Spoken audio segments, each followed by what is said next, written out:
If you and your spouse have a joint revocable living trust, you may wonder, how does this work? What happens when the first spouse dies? So let's say you went to an attorney and they explained, here, you and your spouse, you have a revocable living trust. You're both the grantors or the creators of the trust. You're both the trustees of the trust. You're both the beneficiaries of the trust.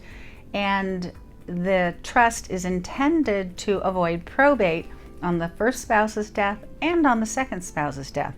So you're feeling really good about the fact that you have this trust in place.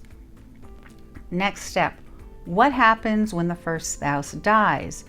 I encourage you to reach out to your estate planning lawyer that drafted it and say, what am I supposed to do now?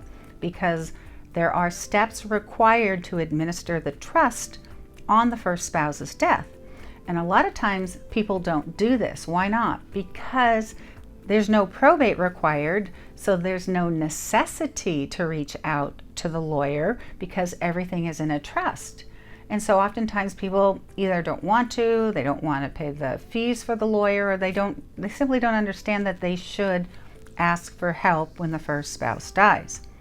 Why should you ask for help when the first spouse dies?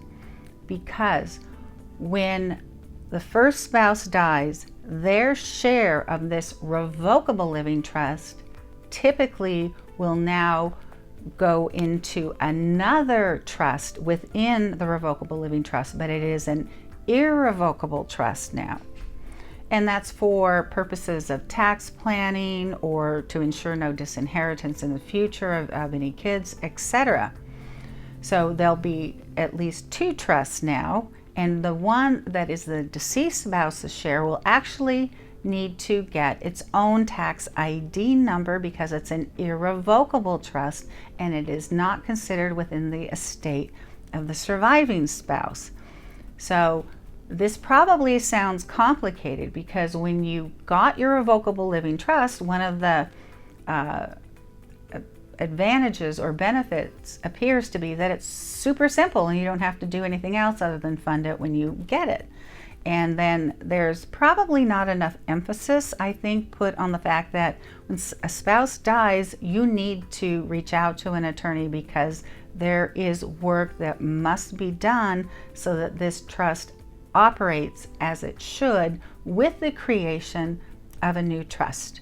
So even though you might not need a probate, you shouldn't. That's why you have this trust in the first place. Please reach out to an attorney upon the death of that first spouse.